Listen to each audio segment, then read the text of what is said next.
Nobody in Rustbrook looked toward White City after dark anymore. The people who still did had started using the word watched. Jarek would soon find out why. White City, Chapter 1. They had been out 3 days when it happened. Not on the way out, on the way back. That was the thing Jarek kept coming back to afterward, in the long hours before he could make himself sleep. It didn't happen when they were treading on new territory. It happened when they were coming home, when the hardest part was supposed to be over. The patrol was Trapper Reed's idea. Trapper had been pushing the Eastern Range further out since the second battle. Not aggression, just information. Know what's moving before it moves toward you. The patrol was Davin, Sel, Bram, and Jarek. Rotating in pairs, covering ground that had been quiet for weeks. Davin was on point. Jarek had always liked watching Davin move. The engineer had a way of reading terrain that looked lazy from a distance, loose, unhurried, like he wasn't paying attention. Up close, you understood that he was paying attention to everything. He had taught Jarek, once, that the ground told you more than your eyes did if you knew how to listen to it. Jarek had been trying to learn that. He wasn't there yet. He still looked at the ground and saw ground. Davin stopped. Not the way you stopped when you heard something. The way you stopped when something felt wrong and you didn't know why. Jarek stopped too. The other two, Sel and Bram, older and quiet in the way of people who had done this before, spread without being told, moving to the flanks with practiced ease. Jarek watched them do it and felt the inadequacy of someone who was still counting his own steps. The tree line ahead was still. Too still. Jarek had learned the difference. Trapper had drilled it into them. The stillness of nothing there and the stillness of something waiting. They felt different. He hadn't believed that when Trapper said it. He believed it now. Davon turned his head slightly. Just slightly. The smallest movement. His eyes found Jarek's. Back, they said. Slow. Then everything happened at once. One came out of the trees, the way the trees themselves might move. Not a figure emerging from cover, but cover becoming a figure. Jarek thought it was a person. After a second, it was gone. That second cost Davin everything. The shot was not loud. It sounded precise, intentional, personal. Davon simply went down. Not the way people fell in training, the controlled collapse, the hand out to catch yourself. He simply stopped being upright. One moment standing, the next on the ground. Sel was already firing. Jarek was not. His hands were on his rifle. His rifle was not up. 2 more figures came out of the trees. They moved the way the first had moved. Something tightened in Jarek's stomach. Bram was firing from the draw to the right, controlled bursts. He shouted something at Jarek. The words didn't arrive. One of the figures took 2 hits, kept moving. Jarek realized none of them had tried to take cover. The hits were information being processed, rather than damage being sustained. A slight adjustment in trajectory. Nothing more. Jarek's eyes widened. Jarek's rifle came up. He didn't decide to raise it. His arms just did it. He was firing before he understood he had started, and the figure he was firing at shifted. Not dodged, shifted. A movement so economical it barely registered as movement, and his shots went wide, and he adjusted and fired again. The figure was 10 meters away now, close enough that Jarek could see its face clearly, close enough that he could see the eyes, and for one long second, the figure looked at him. Not at the rifle, not at the threat he represented, but at him specifically, the way you looked at something you were cataloging. Flat, complete. Then it looked away. That was the thing he would carry longest. Not Davin, not Bram. The moment the figure looked at him and found nothing worth stopping for. Then it moved past him. Sel pulled him into the draw. "Get down," Sel said. His voice was completely level. "Get down and move left. There's a fold in the ground 20 meters back. You reach it and you don't stop." "I'm not leaving," Jarek said. Something hit the ground beyond the draw with a hard, wet thump, throwing dirt into the air. Sel looked at him. Not unkindly. "You're the youngest," Sel said. "That's not a consolation. That's the reason."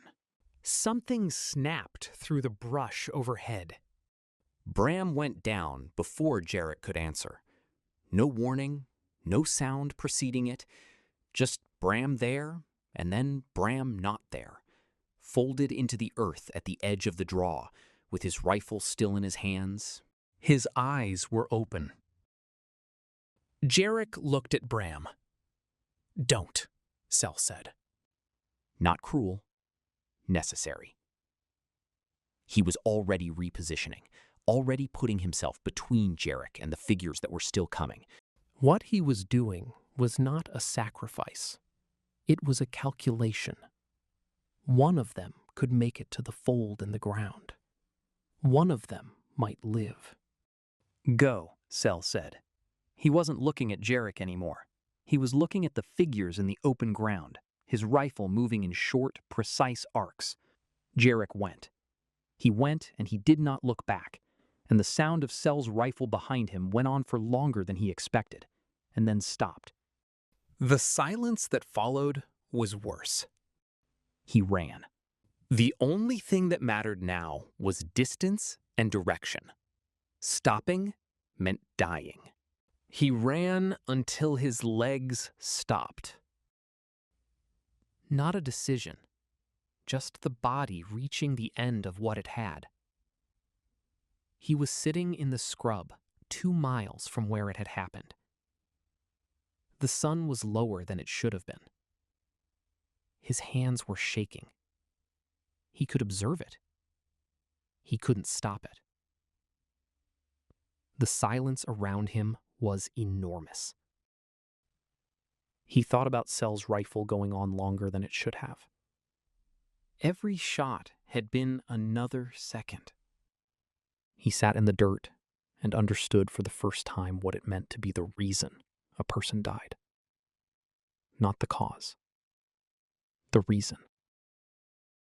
He had been in 4 fights since joining Rustbrook's patrols. He had thought he understood what they cost. He sat in the scrub and looked at his hands and understood that he had not understood anything. After a while, he got up. He checked his rifle, checked his water, took his bearing from the position of the sun, the way Trapper had taught him. Thought had stopped working. The training hadn't. He started walking toward Rustbrook. He walked for 3 hours without stopping. He came through the gate at dusk. Someone saw him coming from the watchtower, and by the time he reached the gate, there were people there. He registered them distantly. Trapper was there. Of course he was. He looked at Jarek the way he looked at everything, directly, without hurry, taking inventory. 1, no weapon. Walking wrong. Alone. He held the count for a moment. 4 out, 1 back. He had done this long enough to know how to hold bad arithmetic. He didn't ask where the others were. He already knew. He put a hand on Jarek's shoulder, brief, firm, and steered him inside. His hand stayed a moment longer than it needed to. Jarek didn't notice. He would later. Silas was in the hall. Miriam, Elmet, Kala, and Orianthi standing at the wall. Jarek told them what he had seen. He told it badly, out of order, with the wrong details emphasized. The way you told things when you were still inside them. He told it twice. The second time was better. When he finished, the room was quiet. He looked at their faces. Tomas, grim, already calculating. Elmet, his eyes moving, cross-referencing. Kala, still. Miriam, the gray eyes absorbing it the way they absorbed everything, completely, without flinching. Trapper, watching Jarek rather than the story, assessing the damage. And Orianthi. She was looking at the middle distance, not at Jarek, not at anyone, at something that wasn't in the room. Her face was doing something he had never seen it do. Silas was looking at her too. He hadn't spoken since Jarek started talking. He stood at the table with his hands flat on the map, and he watched Orianthi's face, and he said nothing. She felt him watching. She came back from wherever she had been. Their eyes met. Neither of them spoke. But something passed between them. Jarek felt it without understanding it. Silas looked back at the map. "Get some rest," he said to Jarek. "Quiet. Even." Jarek nodded. He left the hall and walked through the village in the dark, and felt the weight of a day that had started as one thing and ended as something else entirely. Jarek went to find somewhere to lie down. He didn't sleep for a long time. White City, Chapter 2. She was standing outside the gate. Not at the wall, not on the perimeter. Outside. Past the gate, in the open ground between Rustbrook and the tree line, where the light was still gray and the frost had not yet decided whether to stay. Her back was to the village. Her face was toward the horizon, toward White City's pale glow. The guard on the watchtower had seen her go out, had watched her for a while, and then looked at Silas when he came up the steps at first light. Silas had come down and gone through the gate without saying anything. He stopped a few meters behind her. She knew he was there. She always knew. He had stopped being surprised by that. He looked at White City's glow on the horizon. Pale, steady, the way it had always been. Present, patient. The hum was there too. Fainter than last night, but different in quality. Not distant, not tired. Oriented. He looked at Orianthi. "Were you happy?" he said. "Before." She glanced at him. "Before what?" "Before the raiders." She was still for a moment. Then something shifted in her posture. Not much, the smallest possible adjustment. The kind of movement that meant a person had been hit somewhere they hadn't expected and were recalibrating. She didn't answer immediately. He waited. The desert cold lingered stubbornly in the earth. Behind them, a cook fire had been lit somewhere in the village, the smoke thin and familiar against the morning air. "Sometimes," she said. Her voice was different than it was in rooms. Quieter, less arranged. She looked at him then, sideways. "Before I understood what was coming," she said, "there was a period, not long, a few years, when I knew enough to see it and not enough to know I couldn't stop it." She paused. "That was the last time I was happy, when I still thought knowing was enough." Silas said nothing.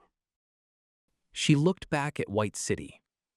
The glow on the horizon pulsed slightly. Not visibly, but something had changed. The hum shifted in response.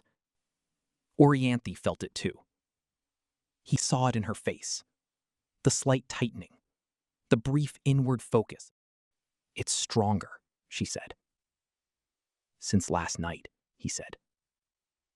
She nodded slowly. "Jarek's patrol," he said. "You know who attacked them." "Yes. You've seen them before." He waited. She was quiet for long enough that he thought she had decided not to say more. He had seen her do it before. The door open a fraction and then closed again, carefully, without drama. "The hum," she said. "You've had it for a while?" "Yes," he said. She was quiet for a moment, reaching for something. Not the words, the memory behind the words. "It's not just tracking you," she said finally. "It's listening." He looked at her. "There was a system," she said, "for observing thought, evaluating it." She stopped.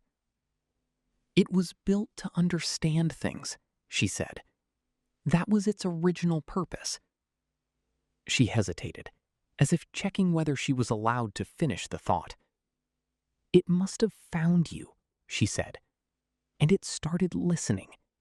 It's been listening since." "Listening to what?" he said. She was quiet for a moment. Silas looked at White City's glow. "How long have you known this?" he said. She didn't answer immediately. He turned to look at her directly. She met his gaze, and in the gray pre-dawn light, her face was difficult to read. Not because she was hiding it, he realized, but because what was in it was too old for him to have a reference for. "I was 31, she said, when the collapse happened." He did the mathematics. Orianthi watched him do it. Neither of them spoke for a long time. Behind them, Rustbrook was waking. Fires, voices, the particular morning sounds of a place that had decided to keep going. Ahead of them, White City held its pale, steady glow. The hum was there. Listening. "Come inside," Silas said finally. "We have work to do." Orianthi looked at the horizon for one more moment. Then she followed him. Trapper was at the gate when they came back through. Not waiting. He didn't wait. It wasn't in his nature. He was working on the hinge on the left gate post that had been stiff since the second battle, oiling it with a cloth and a small tin of oil, with the focused attention he gave everything that needed fixing. He looked up when he heard them coming. He took in Silas first, then Orianthi, then the space between them. He didn't say anything. He looked at Silas for one moment, the ongoing assessment, the same as always, reading him the way he read terrain. Silas met his gaze. Something passed between them. Trapper looked back at the hinge, kept working. Orianthi walked past him without looking at him. Silas stopped.